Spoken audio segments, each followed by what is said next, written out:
25 साल की साध्वी प्रेम बाईसा की संदिग्ध मौत राजस्थान ही नहीं पूरे देश में कई सवाल खड़े कर दिए हैं। नाथ परंपरा के अनुसार उन्हें भगवा वस्त्र पहनाकर बैठी हुई अवस्था में ही समाधि दी गई, लेकिन उनकी मौत जोधपुर के एक आश्रम में ऐसे हालात में हुई जिनका जवाब अब तक ना तो आश्रम से जुड़े लोग दे पाए और ना ही पुलिस।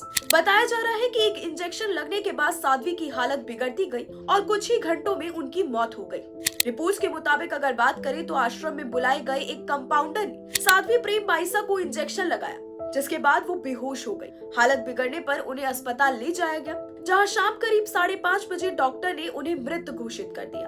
अस्पताल के डॉक्टर ने पिता विरम नाथ को पोस्टमार्टम कराने की सलाह भी दी और एम्बुलेंस देने की पेशकश भी की, लेकिन पिता शव को अपनी निजी गाड़ी से वापस आश्रम ले गए। रिपोर्ट्स के अनुसार रात करीब 10:30 बजे पुलिस आश्रम पहुंची और पोस्टमार्टम के लिए पिता को समझाया। शुरुआत में वो इसके लिए तैयार नहीं थी, लेकिन बाद में लोगों के समझाने पर सरकारी अस्पताल ले जाने को राजी हो गए। इस दौरान साध्वी का मोबाइल फोन देने को लेकर भी हिचक दिखाई गई, जिसे बाद में पुलिस ने अपने कब्जे में ले लिया। साध्वी प्रेम बाईसा ने बहुत कम उम्र में धार्मिक कथावाचक के रूप में पहचान बना ली थी। राजस्थान के कई इलाकों में उनकी अच्छी खासी लोकप्रियता थी। जैसे ही उनकी मौत की खबर सामने आई, सैकड़ों लोग आश्रम के बाहर जमा हो गए।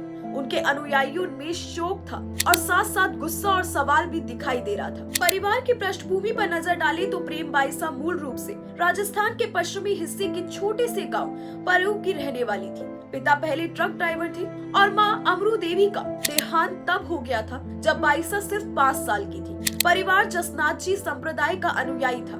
गाँव में पूजा पाठ को लेकर विवाद के बाद वो जोधपुर के जस्ती गाँव आ गया, जहाँ जसनाथ जी मंदिर के सेवक बने। माँ की मौत के बाद पिता ने संन्यास लिया और विरम नाथ कहलाने लगे, जिन्होंने ही बेटी को नाथ परंपरा में दीक्षित किया। प्रेम बाईसा ने जोधपुर के एक गुरुकुल में शिक्षा ली और महज 12 साल की उम्र में धार्मिक प्रवचन देने लगी। धीरे धीरे उनकी लोकप्रियता बढ़ती गई, दान आने लगे और पिता बेटी ने जोधपुर, परेऊ और जस्ती में 3 आश्रम समापित कर दिए। मौत के बाद एक और बड़ा सवाल तब खड़ा हुआ जब उनके इंस्टाग्राम अकाउंट से सुसाइड नोट जैसी एक पोस्ट सामने आई। इस पोस्ट में अग्नि परीक्षा का जिक्र था और लिखा गया था कि जीते जी न्याय नहीं मिला, जाने के बाद मिलेगा। आपको बता दी कि सवाल उठा कि साध्वी की मौत के बाद ये पोस्ट किसने किया। इस पर पिता ने कहा कि ये पोस्ट उन्होंने ही लिखी थी और इसमें उन्होंने बेटी के लिए अपने भाव व्यक्त किए थे। अब सबसे अहम सवाल इंजेक्शन को लेकर है। पिता का कहना है कि साध्वी को गले में दिक्कत थी, इसलिए पास के अस्पताल से संपर्क किया गया। वहाँ से कंपाउंडर आया और उसने इंजेक्शन लगाया। इंजेक्शन लगते ही साध्वी को लगातार छींकें आने लगी, सांस लेने में दिक्कत हुई और वो गिर पड़ी।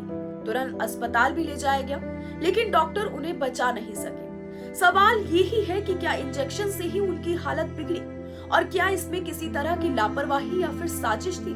जिस कंपाउंडर ने इंजेक्शन लगाया है उससे पुलिस पूछताछ भी कर चुकी है। इस पूरे मामले में एक पुराने वायरल वीडियो का जिक्र भी सामने आ रहा है। पिछले साल एक सीसीटीवी वीडियो वायरल हुआ था, जिसमें प्रेम बाईसा अपने पिता को गले लगाती नजर आई थी। इसे लेकर विवाद हुआ और इसे गलत तरीके से भी पेश किए जाने का आरोप लगाया गया। इस मामले में एक व्यक्ति की गिरफ्तारी भी हुई थी।